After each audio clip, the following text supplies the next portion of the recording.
Hello everybody, hope you well, hope you fantastic. My name is Gavin Mkabela. I hope that you are strong, I hope that you are healthy, and I hope that you are blessed wherever that you may be together with your family. Now today I want to talk about budgeting, and please don't run away. Now I know that a lot of the times when you hear the word budgeting, you pretty much just want to run away. I don't know why, but that word somehow creates a negative effect on people. And I know, I've dealt with a number of people when, dealing with personal finances. And, a lot of the times when you're asking people why you don't budget, number one reason is that somehow the budget, showcases that you have too many expenses at the end of your income.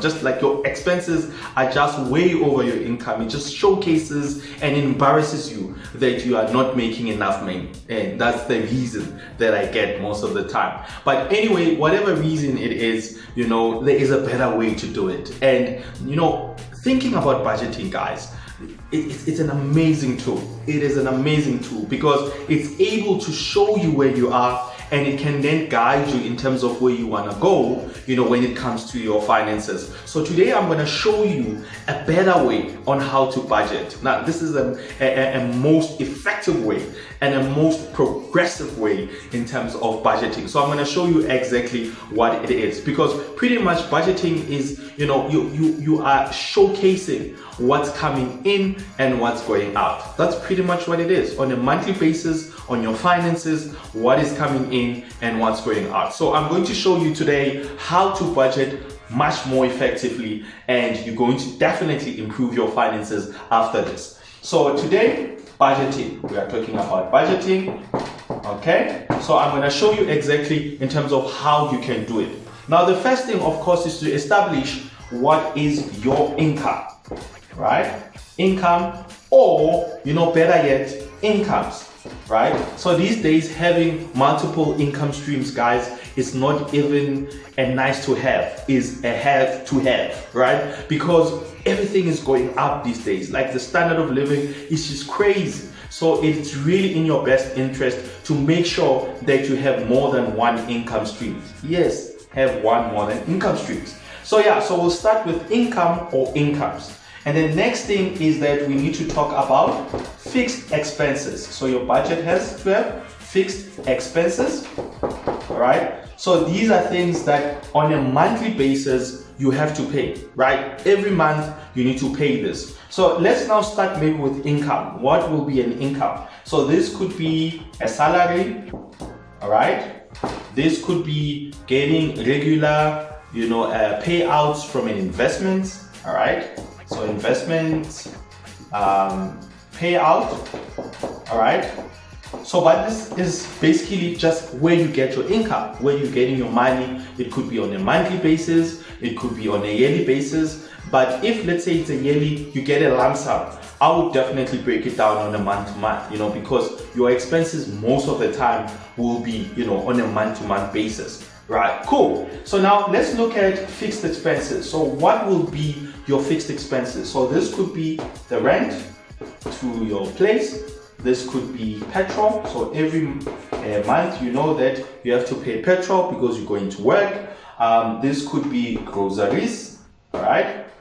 So even though this can vary, in terms of groceries, but because today, the price of meat is so much and tomorrow it's so much, right? So, but that is in a fixed expenses. Every month you need to eat. So this could be it could be school fees, so this will then be your fixed expenses and a whole lot of more. So a whole lot of things. So every month that you need to pay this, right? So that will be your fixed expenses, right? So the other thing that I've noticed is that just because it's not a debit order, somehow people think that is not a fixed expense because then you have to pay it, cash. No, it's a fixed expense. The method of payment is regardless, right? As long as you need to pay that particular thing, you need to buy that particular thing on a monthly basis, it needs to form part of your fixed expenses, which is very, very important. So now you're going to take your income, you're going to take your incomes, you're going to then subtract your fixed expenses, and then you should have a surplus or a deficit. Sorry. All right, so you should have a surplus or a deficit. Now, if you have a deficit, guys, it means you are in trouble, right? So it means that you are living beyond your means.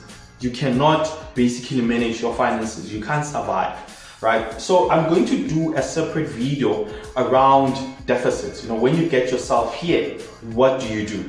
But for the sake of this video today, we're going to then concentrate on the surplus, right? So meaning that after you have subtracted your income or your incomes, or you subtracted your fixed expenses, from your income or your incomes, then you have a positive that is left behind, right? So now I'm going to show you what to do with that surplus, right? So now, this is cool, guys. This is cool. So please stay with me. So now, out of this surplus, there are 4 things that I say must happen. 4 things that I say must happen. Number 1, you need to save. So that's number 1. Number 2, you need to invest. Number 2 is investing. Number 3, I call it an opportunity. Opportunity allowance. Okay? Opportunity allowance. And then the fourth one, will be entertainment allowance. All right? So those are the 4 things that needs to happen. So number 1, you need to save. Number 2, you need to invest. Number 3, you need to have an opportunity allowance. And then number 4, you need an entertainment allowance. All right? So let's start with savings. So why is this important? Firstly, savings, this is for emergencies. Emergencies. All right? Because emergencies, they don't tell you that they're coming. They don't. You know, if your tire is gonna burst today, it's not gonna say, hey guy, you know, I'm gonna burst today, right? Unless if you can see that your tires are finished. But a lot of the times, you hardly, you know, you didn't anticipate that something is gonna happen. You know, you get a call at home, the geyser burst. You need to then come to the party because your mom requires you to do that. So that is exactly what you're going to do. So it's money that you didn't budget for. So this, you know, when we're talking about savings, so this is money that is there for rainy days. So if now something happens, I need to really come on board and cover that. And especially if we have kids, guys. You know, when you have kids, things pop up anytime. Like my daughter last week's like, hey, I need an outfit for an event. What event? No, it just popped up. Okay, it's gonna need 400 grand, right? So you need to be able to have emergency fund to cover all of that. So this is for the rainy day fund. So you can call it a rainy day fund. Yeah, it's just for those emergencies that pop up. You know, it's not, you know, money that needs to grow. It's there for emergencies, and that's it, right? So that is savings. Another word is that you are liquid. So meaning that anything pops out, I have money to cover it. Number 2, we are now talking about investments. Now this is where we grow money, right? So this is growing money. So you are putting money into something, whether it's the stock market, whether it's in a business, startup, or whatever it is, but I'm putting money into this thing because I want my money to grow. So if I put 100 Rand, I expect to get 200 Rand in the next year, in the next month, whatever the situation is there. But it's where I put that money, I need to be able to see a return on that money. So it needs to grow at the end of the day. So this could be endowment. So if now we are talking about you know, traditional investments, this could be Bitcoin, you know, this could be investing in a startup, all right? So whatever the case may be, but this is generally where I park money so that it can then grow, which is absolutely fantastic, all right? And then the third one, which is absolutely amazing, guys. This has done wonders for me. I call it an opportunity allowance. So this is money that on a monthly basis that I use. So it's money that I use on a monthly basis to upskill myself. So this could be money that you pay a coach. So having a life coach requires money. So on a monthly basis, you need to pop off money every month. So this could be for the life coach. This could be buying books, right? Because when you're reading, your knowledge goes up, right? So this could be money for a mentor, right? So mentors can be free, guys, right? They can be free, but you need to take them out, right? So when you take them out, you need to buy them lunch. You need to buy them breakfast. That is money. So opportunity allowance allows you to basically have money, you're spending money so that you can develop yourself. This is about self-development, which is absolutely important. Because I think the problem is that, we live in a fast-paced world, but we are so slow because we don't develop ourselves. And we always wonder why, technology is taking over, or we are not progressing, we are not getting increases at work, we are not promoted, our business are not scaling because we are not developing ourselves. So this then allows you, on a monthly basis, that I need to spend 500 Rand because I need to develop myself. So this is exactly what it is. Opportunity allowances. It has done amazing things for me. So I definitely believe that it will do crazy and amazing things for you as well. And then the last one, I call it the elephant in the room, is entertainment allowance.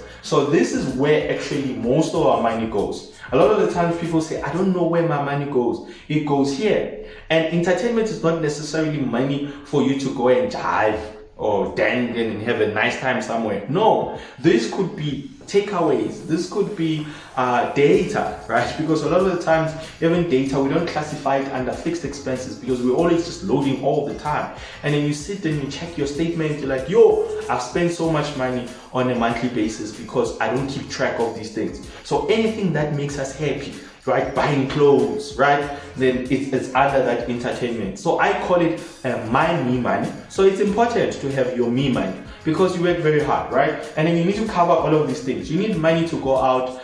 If you have kids, kids need to go out. You need to go on vacations. You need to visit friends. You need to have lunch with friends, whatever case may be. This could also be top up as well for groceries.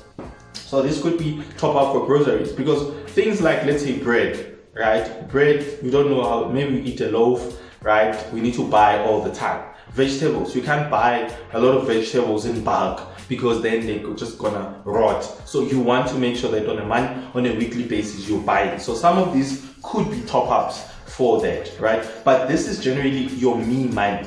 You know that at the end of the day, I'm saving. At the end of the day, I'm investing. At the end of the day, I'm spending money towards my self-development, and this is my me money. That's technically your salary, right? So when you chow it, it's fine. Finish it, it's okay.